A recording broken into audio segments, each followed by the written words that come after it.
Hey everybody, this is Victoria Moran of Main Street Vegan. A lot of you know me as Main Street Vegan, but I was actually writing inspirational books a long time ago. I was a vegan, but I wasn't always writing about being vegan. So what's really interesting to me is that some of the things that I wrote about in those inspirational books a really long time ago are very applicable to right now. So I am doing an Enchanted April little project this month. So let's turn today from April Fool's Day to April Wisdom Day. So the quotation for the day, which is going out as a meme on all my social media, it's also going to be on the homepage at mainstreetvegan.net, is that in solitude, we tend to get our novel ideas and brilliant hunches. Have you found that to be true? For me, there's something really delicious about being all by myself when I choose to be all by myself. But to have to be alone is something different. And I know in this time that we're going through now, some people are like right on top of their families and their roommates, and it's a little bit tight and tense, and other people really are alone. So we're experiencing this situation that we're all in together in very different ways. So while I tend to celebrate solitude and look for ways to find it, and that was certainly what I was thinking way back in, oh golly, it must have been 2008 when I wrote that in my book called Living a Charmed Life, there are also times when solitude just gets to be a bit much. So knowing that, I contacted my friend who has the most brilliantly creative solitary life of anyone I have ever known. His name is Mark Bronstein. If you've been around the vegan movement for a long time, you know him from one of the just most perfect books in the entire vegan universe. Came out back in the 1980s, and it was called Radical Vegetarianism. Well, Mark is pretty radical and pretty fabulous. And also, on his 39th birthday, he was in a diving accident and became paraplegic. Now, before that major change happened in his life, he had already cultivated the art of solitude. Now, I'm going to read you what he wrote to me. I trust him so much. I haven't read this before because I've been dealing with trying to figure out how to do Facebook Live and things like that. I'm not very technical, but here's what Mark Bronstein has to say about solitude. None of us were ever born alone. At the very least, our mothers were in attendance with us, but we all will die in solitude. No matter how many of our family or friends might gather around our deathbeds, when we take our leave of them, they can't come along with us. Don't leave me, pleaded Franz Kafka to his doctor. But I'm not leaving you, the doctor assured him. Rejoined Kafka, but I am leaving you. And then he quietly and promptly died. Socrates taught that the purpose of philosophy is to teach us how to die. I might add, and to teach us how to be alone while we live, too, because after all, we will die alone. Civil and medical authorities urge us to self-quarantine in case of we have, or only fear we might have, coronavirus. I suppose most people might equate that with self-sacrifice. But, says Mark Bronstein, not I.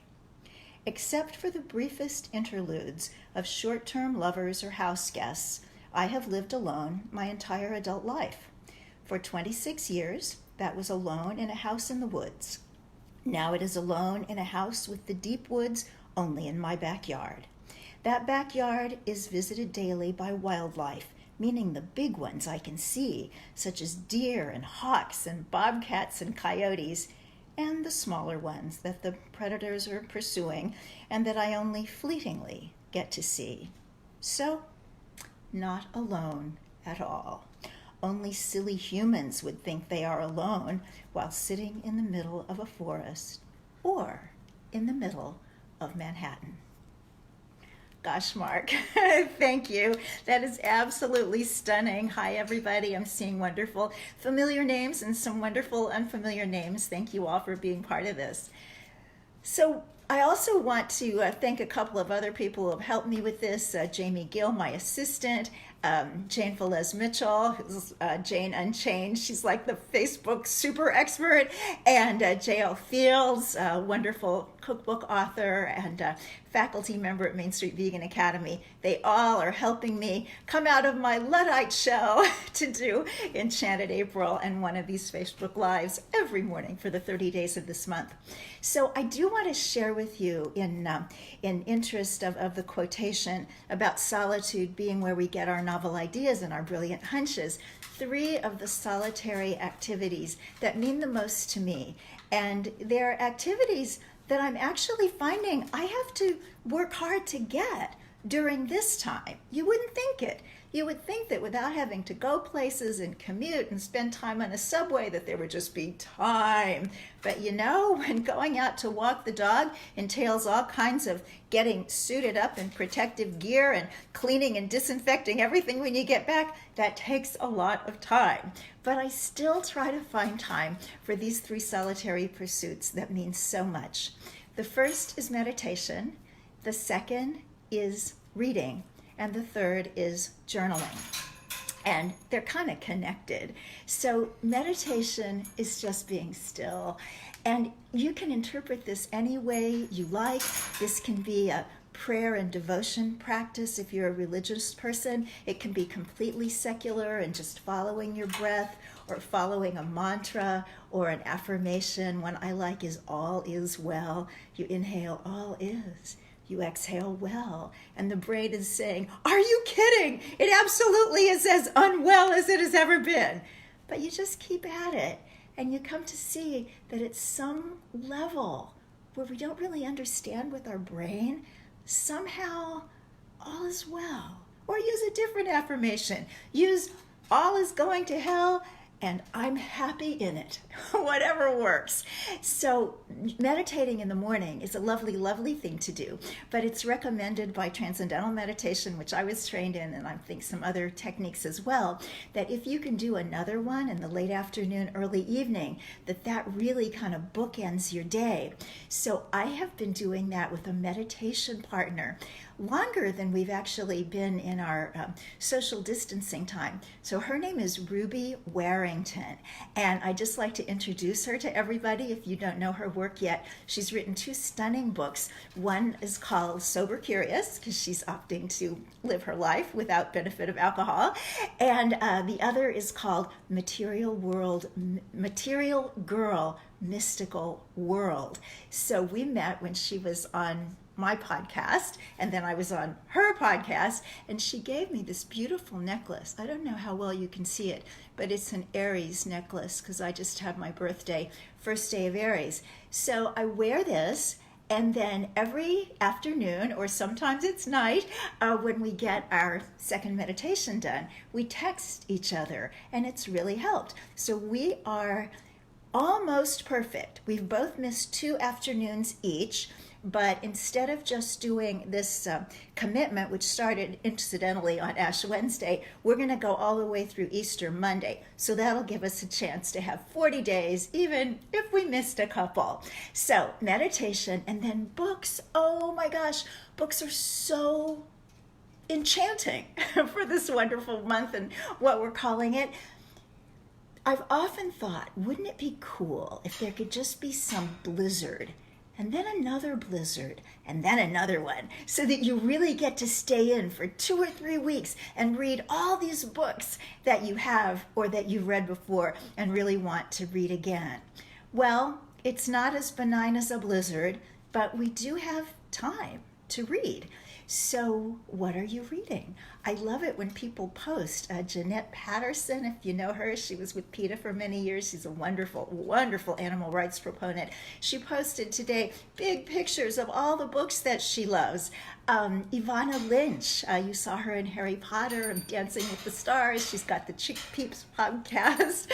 Boy, that's a tongue twister. Chick Peeps podcast. She did the same thing on Instagram, a wonderful stack of books. So maybe we should all be sharing the books that we're reading, and then maybe turning off the electronics and reading the books.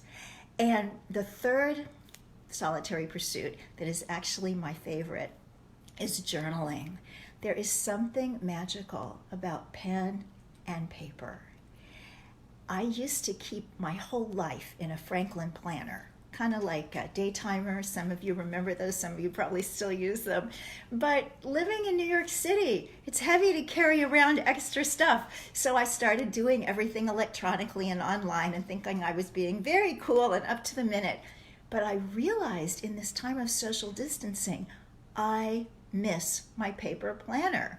So I ordered some. They have them now that just come 1 month at a time. So when we're actually out of this thing and walking around again and going places and being with people, I'll have something light to carry instead of something heavy. But one of the things I really love about this particular planner is one side of the page is what you need to do. These are the tasks and how did you do them and did you finish and did you delegate and all that really important practical stuff.